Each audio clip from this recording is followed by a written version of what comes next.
Welcome to the New England Endurance Podcast. I'm your host, Art Trapotsis, and this is a podcast where we explore the incredible world of endurance sports here in New England. And today we're sitting down with an icon in the New England cycling community, Richard Freeze. Welcome, Richard. Yes, famous with credit agencies all over New England. Richard is the co-founder of Domestique Events, an events company that puts on two amazing gravel events here in New England. One is the Natchaug Epic, and the other is the Natchaug Epic. And we're going to chat about both those today. He's also the director of cycling experience at Best Buddies. You may have seen him floating around in his pink kit. Love that kit.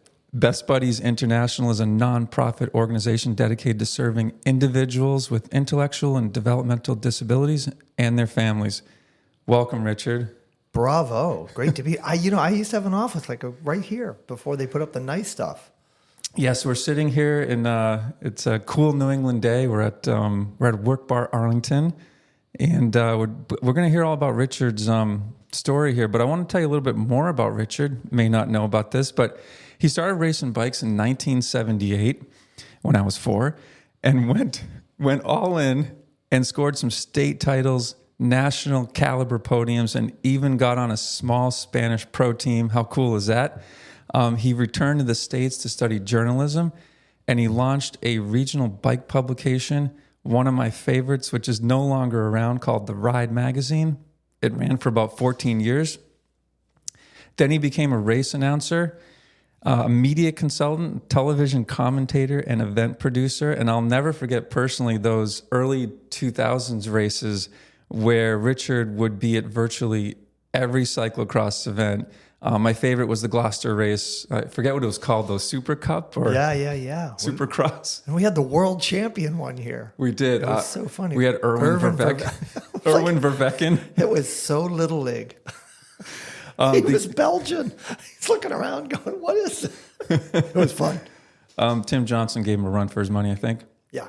The UCI selected Rich as their first official English language announcer at the World Champs for both cross and road. And then he did a bunch of event production. He produced the Providence Cyclocross Festival, another amazing event. Co-founded Domestique Events to produce, I mentioned, Natchaug Epic and Lime Rock. And since 2007, he's been with Best Buddies, helping them organize 3 challenge rides and breakaway camps, which are very cool. We chat about that too. He also developed their Domestique program, making Best Buddies the safest, smoothest, and swiftest charity ride in America. Awesome. And he's done a bunch of advocacy work for both People for Bikes, working with Tim Johnson on the Ride on Washington, and MassBike as well, where he was the executive director for 3 years. What an incredible resume, Richard. Oh, my spleen is killing me. When you look back, what are you most proud of? Well, that's a great way to start. I got a lot of things to be proud of. I've really, in addition to producing 3 great kids and somehow holding together, the semblance of a great family that have really supported me through all this, I think the Domestique program for Best Buddies is a synthesis of everything, but then also when we can produce a great event. I mean, I'm really into what I like to tell people is I'm in the moments business.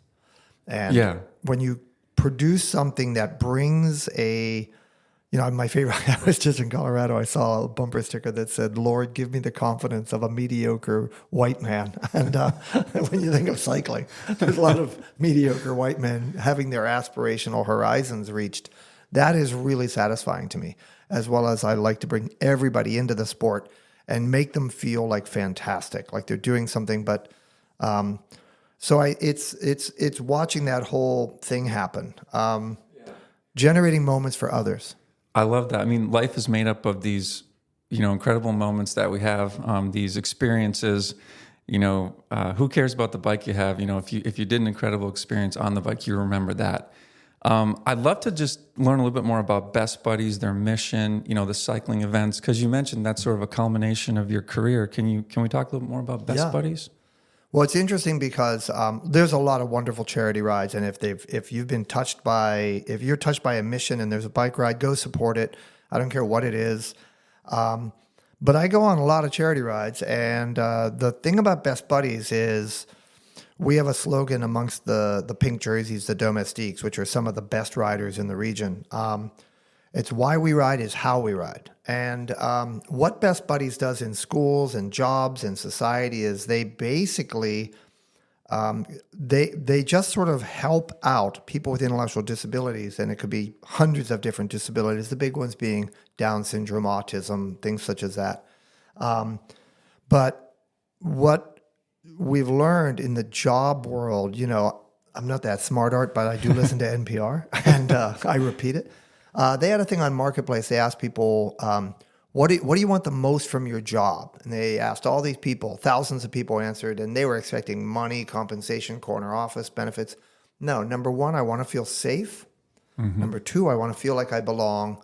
Number three, I want to feel like I matter. Like you're contributing, yeah. Yeah, and we find that really is what can make a person with Down syndrome fit into a job site. But it also, I brought it to the Wednesday night training ride. Like, if you can check those 3 boxes, people do amazing things. If you fail to check those boxes, they're gone. Yeah. And cycling, wow, we could learn a little bit of that. And so we bring that to the bike ride. So is Best Buddies about bringing folks with disabilities on the actual rides with you? Well, that's where it gets interesting. There's always been a few. And for years we did it. And we had these, first off, I adore working for Anthony Shriver. It's like, it's. And what's his involvement with the program? He's the founder and CEO. He's the nephew of John F. Kennedy. And that comes with all of that. And you just have to realize that's the Play-Doh machine that guy came out of. Yeah. So he's super excitable, super athletic, really has a high sense of excellence. He's really driven my skills as a promoter and an organizer to 5-star standards.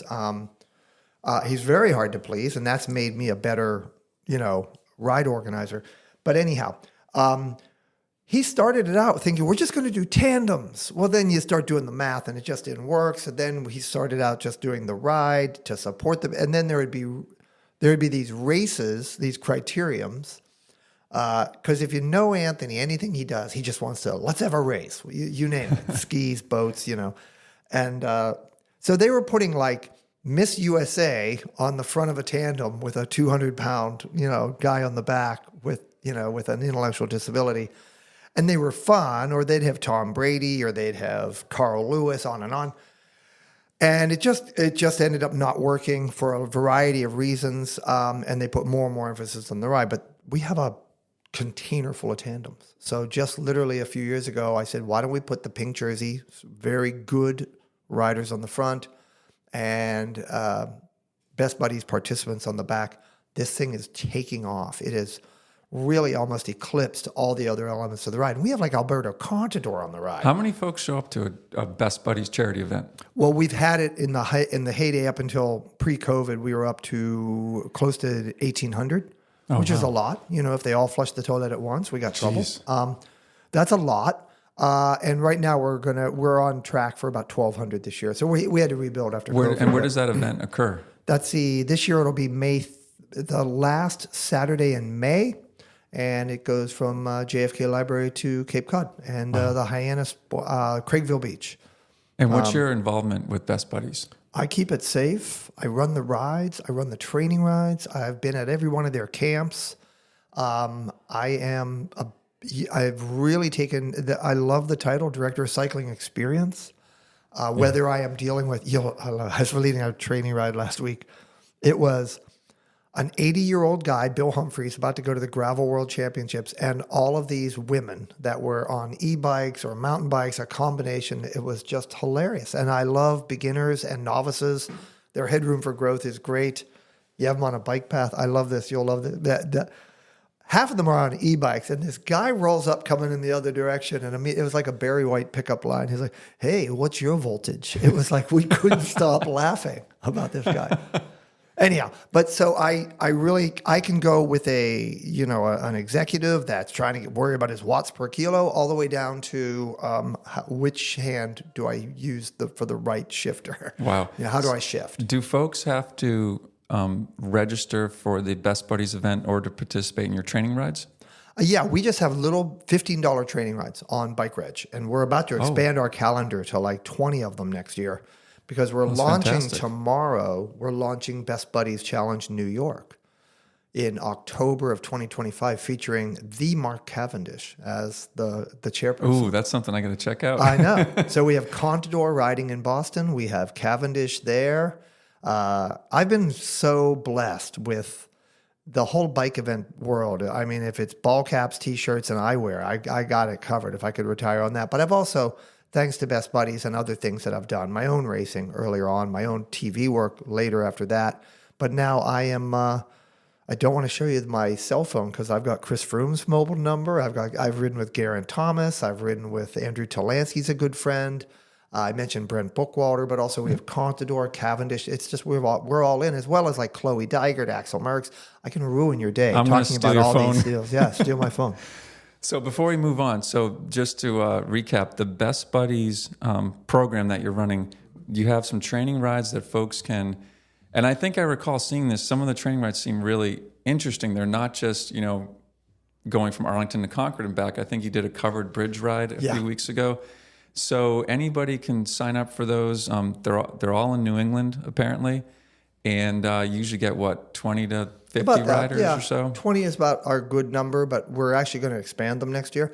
And what I loved was I live by this mantra, and some of your guests will be like, what is that? Fist at it, which is ride more, train less. Ride more, train less. Ooh. That doesn't mean we don't ever train, and you know how to train, and I know how to train, and I do still train. But really, let's just ride bikes a little bit more. So we do rides that we're starting to get some traction with them, and it'll be like covered bridges, lighthouses, beaches, like things that are appealing, things that you can bring an e-bike to, things that you can bring, your spouse, your partner, your kid to, and be like, you're going to be taken care of. And we have hilarious good times. Most of them are under 40 miles. Yeah. And we're going to do a lot more next year. And we're going to have to push into the New York market. We're going to do a Staten Island tour that people tell me is to die for. Well, it sounds like without you saying it, you're making cycling more inclusive. Yes.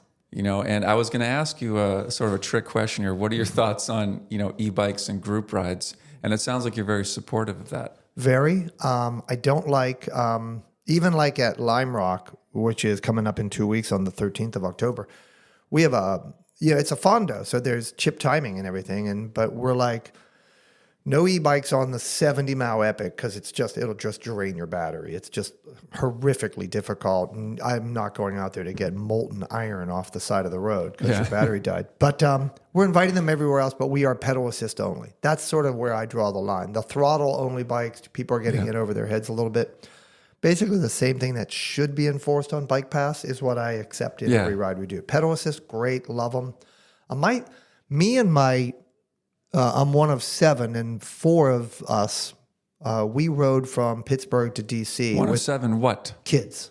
You're one of 7 kids. I'm the youngest of 7. And wow. my siblings are the better athletes. They're the good athletes. I was like the ham and egger. But so what'd you do with them? We rode from Pittsburgh to D.C. At the time, my sister, 300 some odd miles. At the time, my sister was like on a borrowed e-bike, and she was 72. Was that on that famous gravel trail? There's a lot of those famous gravel trails. Yeah, the Great Allegheny Passage to the CNO. Yeah, that's on my bucket list. Spectacular. And like a culturally weird thing. Like all the bike shops, they're just all e-bike. Ooh. I know. It's crazy. This is getting out of our New England territory, but the Great Allegheny Gap Passage and the CO Trail, they get you from Pittsburgh to downtown DC. Like to a sushi bar in Georgetown. Yeah, it's amazing. Love to do that. It's tremendous. And there's more of those coming online. So you might have already answered this question, but you've got several different types of cyclists in New England. We've got the racers, the charity riders, the weekend warriors. We've got commuters, folks who are big into advocacy, recreational riders. Do you think it's important to build bridges between these groups? And if so, how do we do it? Yeah, we have so much more to do. It's a little bit like our politics right now. We got to build a lot more coalitions. We have to invite more people in, and I think it's a real challenge to do so. And yet, you got a lot of strong and wrong on group rides. Strong and wrong, yep. Yeah, when you and I have seen it, it's like, no, that way, pull off that way. Now you pull off. No, you don't go that hard. But it's like you and I think, came of an age where you started with a club and you were brought up into it. Yes. I was blessed to come of age in the 70s when I got started. And the club had, the shop owner was on the ride. The oldest person in the club was on the ride. And there were some general rules of we're going to ride together. And then the fast guys will take off. And then we'll regroup at this place. And then we'll ride. And we always started and finished together. And we were also the advocates, and we were also and the racers would help the annual tour, and the tourist would help the annual race we did. This isn't a like nostalgic moment, but I think the clubs need to be better. And I really like what Keep It Tight is doing. Your club is great. It's got there's some value systems there, and I think we're seeing some clubs sort of stabilize. Yeah, and I loved back 5-10 years ago when Ride Studio Cafe in Lexington had a number of group rides. Conti's now with B2C2 has a number of group rides where you can start off, slower and kind of get your feel for the pace line and whatnot. So I think we need more of those. You're right. Yeah. I'd love for you to tell us about your 2 iconic events that you run through your program, Domestique Events. Mm-hmm. Let's start with Lime Rock because that's coming up. Can you give us the scoop? Is it gravel, road? What's the date? Where does it happen? It's kind of funny because you use the word gravel. It's like using the word cheese. It's like, well, what do you mean? And you always have, no matter what you do, people are like, that's not really gravel. Yes. Like, yeah, okay. And anybody that's done the ride, like Ben Wolf, a pro national champion, he'll be like, just give it a few miles. You'll have plenty enough gravel. So mixed terrain, about 60% of the time you're on unpaved surface. The rest you're on really nice roads. Lime Rock, the car track, invited us out to do some things. We looked at it. We drove around. We were like, gravel.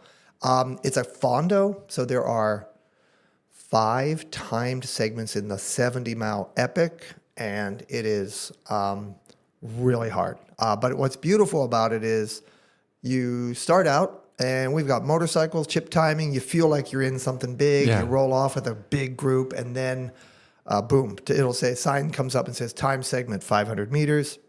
Boom, you hit that, and all of a sudden it's like everywhere. It's what you make of it. It's the mullet format. Yeah. Business up front, party in the back. But and what's the date and where is this located? October 13th at Lime Rock Park, which is right on the Massachusetts, New York line, right in the other corner. So I work in the 2 corners of Connecticut. And it's just got some really, really, really hard things to do. And then after that, you just cruise with your friends. Is there an easier version? Yes. Why? Yes, there is, Art. You've read the bio. There's a 55-mile that has the massive climb is taken out of that. And then we have this 25-mile. I love this one. We have the 25-mile Express. So the Lime Rock Express starts at 11. It can be really easy or it can be a little challenging. It's we call it, if you're gravel curious. Love that. And, but we have great, Jimena Florit, who you ought to have as a guest on your show. She was Norba national champion, 2-time Argentinian Olympic team member. Yes. Yeah, turns out she lives in Connecticut. And I'm like, hey, you're Jimena Florit. She showed up at our race, and I was like, you're Jimena Florit? She goes, yes, I got back into it. I raised 2 kids, and then I went off and won the Masters World Championship. I was like, what? So she's brilliant, and she's hilarious, and she's just leading the Express ride, which includes like an ice cream ride, which is any kid that can ride the 25-mile route will get like ice cream. And how do folks sign up for your event? BikeReg.com, Lime Rock Epic. Can we talk about the Natchaug Epic, which is typically, I think, in like late March? The last Sunday in March, yeah. Except for when it's Easter, when we had to move up. So, but this year we are March 30th. And I love the slogan. I think it's the quiet hell. The quiet hell. That makes me so scared. I know.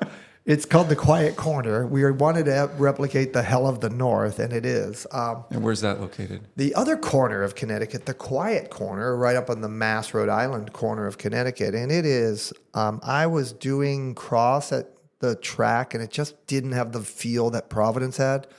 It was better than Providence because, in the city of Providence, I learned to count, and I only had 1 kidney left because you can only have so much, but you can only pay so many people before you realize we can't operate here. But the track, in driving to like Home Depot or something to pick something up, I was like, hey, there's gravel. Hey, there's gravel. Turns out there's all this great gravel right there.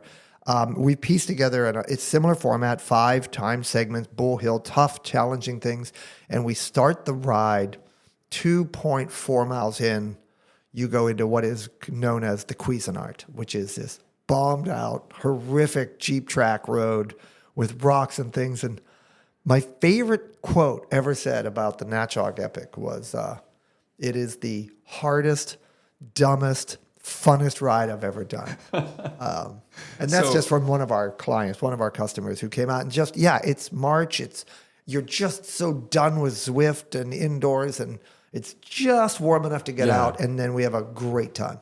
What's the recommended like tire width for these types of events? You mentioned they're mixed terrain, so I'm thinking they're borderline mountain bikey, but I see folks in the photos bringing their gravel bikes. So it's gravel bike, 34 to 38, something with a file tread on the top and a little bit of bite on the edge. You're gonna need it in some of in Bull Hill and the Cuisinart, and we always throw a surprise in. So we tramp around with chainsaws and pickaxes, and we find stuff every year and we throw it in, and we are just, it's my favorite thing to do outside of watching it happen about events is recon work, and then riding and then looking at it and going, no, what if we tried this, so we'll find some awesome. Single track stuff. It's and fun. You allow e-bikes on these rides? We do. The longer one we don't. Well, it depends on whether or not we ask e-bike people to announce themselves, put a sticker on their plate, so you can look and realize, no wonder I'm going 28 miles an hour. And we try to keep them out of our Epic. We always have Epic is the longest and hardest. The reason is just that the batteries die. People don't realize your battery life goes down dramatically when you're facing 7,000 feet of elevation. Is it atypical for gravel events or Grand Fondos to allow e-bikes? Like, I feel like this is sort of new. Beats the hell out of me. I mean, don't know. I can't keep up with it. And every year it changes, Yeah. Well, I think that's great that you're allowing that. Because again, it's like all to your overall sort of thesis is just being really inclusive about the cycling community. So that's fantastic. Yeah. What advice would you give someone who's just starting out in endurance sports like cycling? Ride more, train less, like I said, which is go out and have, I like, okay, so people are like, hey, we should just have fun. And I'm like, what's that mean? But what I really like is, and you and I think, would appreciate this because we're always goofing and laughing when we ride together, which I enjoy. My rides with you are just, if you haven't ridden with Art, it's like, it is so funny. But keep it that way. But I love talking pace. I love the Tao of 2x2. Yes. Which is, for crying out loud, could we just teach people how to ride 2x2? Yes. And not 1x1 on the rivet. Yeah, exactly. I mean, there's a time and a place for that. There is. Not February. Yeah, I agree totally. And I think that my advice is to learn how to ride in a social way and go to interesting places. I love the fact that cycling is not working out. It's going to a coffee shop. It's going to a lunch spot. It's going to see something. And by doing that, people don't appreciate, I think that we're stuck in the mentality of what I call the fitness industrial complex. Ooh, what's that? Yeah. Well, somebody like, some Jillian Michaels yelling at you, or somebody screaming at you in a gym when really, I often say, when you get your coaching license, you're taught that glycogen storage capacity is about 90 minutes when you're doing exercise. So everything in a gym is under 45 minutes with somebody yelling at you. And, and you're like, then you see people that come out and they're trying to learn cycling. They thought they were fit because the guy yelling at them told them they were fit. Exactly. And then the sugar runs out. And sort of I love that balance when you start to grow. Your aerobic capacity goes up and you're sitting at a talking pace, dancing between zone 2 and 3. And you know that what I'm talking about. So that's, whether you can talk or not. And then something transformative happens to your body. But the thing that I do that I love the most about anything I do is achieving a flow state, which is, if you get a chance, watch the TED Talk on flow, the secret to happiness. Yep. You know it? That, yes. And it's like, people don't understand what we're talking about. When you come back from a 4 or 5 hour, 6 hour ride, and I can't tell you, but it was too great. It was, and it helps when it's with other people. Yeah. And so my friend, and you know him, Matt Krause, he has this saying that, when you get out and you do an endurance activity, let's say it's you going for a ride, at some point during the ride, you feel like you've cracked the yoke. Meaning you've sort of opened up and reached this flow state, and and it's hard to get on like a 45-minute, an hour-long ride, but I think you can get it on something that's 2 to 3 hours plus, where you've cracked the yoke, you've reached this flow state. So what I tell folks just getting into it is, we live in Arlington, Mass, and about 60 minutes away from us is a place called Ferns. Mm-hmm. It's a little coffee shop, and I'm like, hey, let's go for a ride out to Ferns. Yes, it feels long for you. It's about 15, 16 miles, but we'll get a coffee when we get there, and then we'll make it home. And that's sort of like, having that target halfway out is actually really, it's good for the mind. Tim Johnson, the famous, probably one of the 10 greatest cyclists to ever come out of New England, had this great line, which is, there's 3 parts to long bike rides: the hard parts, the easy parts, and the silent parts. Ooh. And you know what I mean? I know exactly what he's talking about. We're going to get home. Yep. But I can't. But we're not talking. We're just chopping wood. We're just trying to get through this. And yet, that's where the goodness is. And my other favorite line, is nobody sits around after a ride, telling the story about the time where everything went perfectly on a bike ride. Yeah, that's right. We like a little adversity. Yeah. Do you have a favorite place to ride or a favorite route in New England? In New England? Yeah. Wow. Yeah, I just rode Lime Rock, and I was like, yeah, this might be the most, it's perhaps the most beautiful ride in the world. However, in March it ain't beautiful, and and it's not, but in these 6 weeks of the fall, it's just like me and my riding buddy, Shawnee Wanless and Greg Russellima, we were like, we couldn't talk. We were like, this is, and the peak foliage is coming. So that's one. I would probably say, I'm not supposed to say this, but here goes, the inner loop of the Quabbin Reservoir. The inner loop of the Quabbin. That's about the 80-mile loop, I think? Yeah, but it's a bandit loop. You're not allowed. Is it gravel? It's about 60% unpaved. Oh, I haven't done that. And it's a secret route. If anybody sends me a note, I'll send it to them, because if we get enough of a heat signature on it, they can't stop us. Wow. So, but it's like, yeah, there's a few places you're not supposed to be. And I'm not talking about jumping through fences or anything, but it's just, they bring the timber equipment in there. That is a hidden gem. I can go on and on. We are so blessed in New England with so many great places. I just bought a house in Monroe, Massachusetts, which is on the Deerfield River. And I would say sections of the D2R2 are great. Where do you want to start in Vermont? Wow. I can just, probably the Happy Valley is some of the greatest. Where's that? The Connecticut River Valley. Okay. And sort of Connecticut Deerfield River valleys are probably the secret spots for a lot of stuff. And you can just go. That's fantastic. One of my favorite spots, I just went a couple of days ago with my friend Kyle Smith. We went up to Kingdom Trails with our mountain bikes and spent, the entire day just exploring. And that's a fantastic place, especially this time of year. Do you have a favorite event or race aside your own that you put on? My own. Well, I would say the Northampton Cross Race is still carries the torch of what was Gloucester and Providence at one time pretty well. Agreed. And I would say the New Haven Downtown Criterium is one that they've done a great job with their nighttime crit in New Haven Grand Prix. And then I would, I'd have to be looking at, road races and road events. You know what is a really cool New England event that if you haven't done it, put it on, like say, I want to do that. It's Yarmouth. The Yarmouth Glam Fest? Yeah. Yeah. And it's one that I did well in a lot. It was one that I could decode. That's iconic. And it's... So I'm going to go off script here. What do you think contributed to the decline of road racing over the last 20 years in New England? How much time do we have? Hold on. Let me tell. Let me free my calendar for the afternoon. Yeah, I would say some of it is macro and some of it is micro. The macro stuff is just these cell phones are. You have a younger generation that has so many more entertainment opportunities, and I think even for younger people, there's too many things that are velcroing them to their chairs, and that's hard to beat. Our bodies are built to move, but our brains are wired to rest.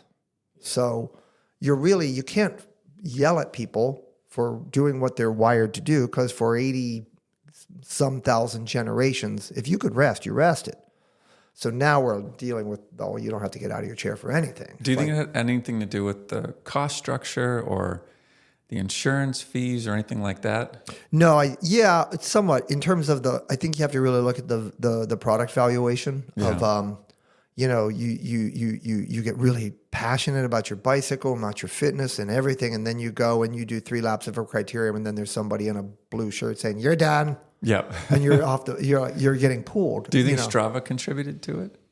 I think Strava brings people in. Yeah. But I think the value proposition is, like, the thing about gravel is everybody eats. Everybody gets something. It's socialism versus Darwinism in racing. But that doesn't mean that there's nothing like racing. I still jump in a race now and again, and I love it. Now I'm in my 60s, so I feel like when I sort of stopped racing maybe 12 or 15 years ago, there was this organic growth in the community with these faster group rides. Right. You don't have to travel to Connecticut to, compete against your buddies. We're just going to go out and do sort of a fast group ride. There was the Wednesday morning worlds. There's the Wednesday night worlds. There's the Thursday night handscom ride. Like, all these things like sort of satisfied my craving for competitiveness without having to pin a number and travel distances when I have young kids. And there's Strava telling you, you beat Freddie. Exactly. Shout out to Freddie. Shout out to Freddie, who's in New York now. Yeah, and I think that contributed. I think that brings people in, but holds them there, and it keeps them from, wait a minute, why am I going to something that is dangerous and expensive and exhaustive and is going to ruin my domestic life? And yet there's something about racing that is still racing, and I think there's a place for it. I think our racing, I think we have a lot of race organizers, but we don't have very many good race promoters, people that are real P.T. Barnums that can make it like, you got to go, you got to be there. And I think we need to build race. Well, you're doing that now. I'm trying, yeah. And I like the Fondo format that we have is semi-competitive. And I think that I also think that there is, I think we need to do more to make racing inclusive. I like the Fondo format is something that I think brings people in and if you're good, it'll make you go to race. If you're just okay, you're still invited and you're still welcome and having fun. I love those formats. Yeah. I've done a couple of those with Ted King has put on up in, I think it's the Rooted Vermont was fun. And I won that. Nice. I won it because nobody knew how to ride in a pace line. Wow. You got the win at Rooted? I was in the shorter distance, 60 plus. I mean, it was Still like, counts. it was like, That's incredible. But it was like, everybody knew how to go hard. Nobody knew what to do on a pace line. Oh. And so once we got up into a pace line and I realized I had a gap on the other old guy, I was like, go. And and I'm just yelling at, nobody knew how to pull off. Have you done a pace line lately with all these Zwift and people that are What is your biggest pet peeve on a group ride? Oh boy. And this is what Tim Johnson taught me. We have it backwards in America, and I've been blessed to ride in like the Netherlands on like club rides. If you get a chance to do a club ride in the Low Countries, it's heaven. It is 2 by 2 by 2 by 2 by 2. And if somebody goes 3, the whole group starts yelling. I'm there. Everybody's yelling, and I look over, and there's a dude from Texas out in the middle of the road. And I grab his jersey pocket, pull him in. He's like, what did I do? I go, well, I don't really know. But the guy yelling at you, he won the Tour de France in 1968. The other guy yelling at you, he was world champion in 1976. So stay 2 by 2. But like, we don't have a group thing. We have an individual thing. And I think it's getting better, but I think the premise to really develop it was taught to me by Tim Johnson, which is easy when it's hard and hard when it's easy. Meaning, we charge up hills and then stop pedaling. Yes. And that blows the group apart. And then we stop pedaling on the downhills and it smashes back together. And it's like, how to ride smoothly is an art. Riding 2 by 2, it takes an hour to learn and a lifetime to master. Exactly. What do you do on a group ride if you see someone sort of not jiving with the chi? Are you sort of instructive with them? Do you It depends. pull them aside and beat them, or what? I know. What's your technique? You know, on the it's funny because it took me. I was doing the Landry's group ride, which is a phenomenal Wednesday night group ride, and the Green Line Velo. Yeah, the Green Line Velo ride, and they do an amazing job. I don't know how they haven't been arrested yet because they're running like 200 people right down Wednesday Beacon nights, Street. 6 p.m. Yeah. And after a while, the youngsters, they start to notice, hey, the dude in the pink jersey, the old dude in the pink jersey, he's second wheel all night. Yeah. It's like, yeah, I figured that out. You know, I can give a little on a hard climb and bring it back. And I go right up. They never notice that I'm moving all the way up. And they're crossing the yellow line on, like, group riding 101, don't ever cross the yellow line. Start there. Okay, ever. Yeah, ever. Like, ever. Let alone on the crest of a hill. And, you know, there's so much crap going on. Every now and then I've pulled people aside and said, you know, I don't think your dad's on the ride, is he? And he's like, no. And I'm like, I think you've proven that you're brave enough, you know? Oh, wow.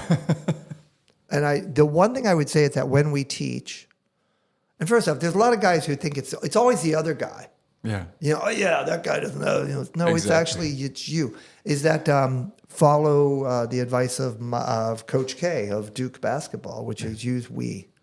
Yes. You know, we need you to be over here on this side of the road. I like that. But we, and you know, we, and I often am chanting, plenty of good seats on the right, plenty of good seats on the right, because they always feel like the only way you can pass is to go out to the middle of the road. You can look right up the white line and advance. You can, it's hilarious. But I'm always trying to teach, like, don't be the mailbag sticking out of the train. I've been riding with a lot of younger folks recently, you know, collegiates and just out of collegiates, just newbie cyclists. And I don't do much coaching when we're in the actual pace line. But if we get to a stop sign or if we get to rest, just say, hey, you know, back there, you know, when we go through some potholes or something, just kind of gently take the group around them and use your hand signal. You don't have to go right into every single pothole, for example. But I just, you know, I do it as like gentle as possible because I do want to be inclusive. I don't want to be, you know, like, I want that person to want to come back. Yes. You and know, it's so delicate. Yeah. It's very How about delicate. the intersections? You're 2 by 2 by 2 by 2 by 2 by 2. And then you come to a red light and you're all of a sudden you're 19 wide 19 all wide. over the intersection. The poor lady going to soccer that just passed you is now you're out in front. You're like, stop it. Like, we got to be kinder. But, you know, the group ride thing is really vital to our success internally and externally. Yeah. Making people feel welcome and safe, but then also making us not be such dorks out in the community and being obnoxious. We have to be more courteous. Yeah. Do you think we should run a pace line clinic? Always. I think there should always be a patron on a ride. You know, and Maynard Hershon, a great Velo News columnist, once wrote you can still find it online. It says, quit that ride. Yeah. If you don't feel safe on the ride, quit it. If you feel like horns are honking, you know, we have a thing, you know, I've been sober for going on 5 years, and Paul the plumber taught me, if you run into 3 assholes in one day, look in the mirror, you know? And if you hear 3 car horns honk in one ride, maybe it's you. It's time to, yeah. I totally agree. I've definitely bailed on some rides where I didn't feel like it was a good, you know, energy or vibe.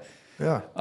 So you've had a chance to cycle and train all over the country, all over the world. Yeah. Why do you think it is that New England is the greatest endurance sport region in the world? You know, it's interesting you bring that up because, of course, we're blowing smoke up our own ass because there's a lot of good. Not only did I hate going to places like California and seeing that not only were they good riders, that they were also nice people. Yeah. That really drove me nuts because I came in with all piss and vinegar.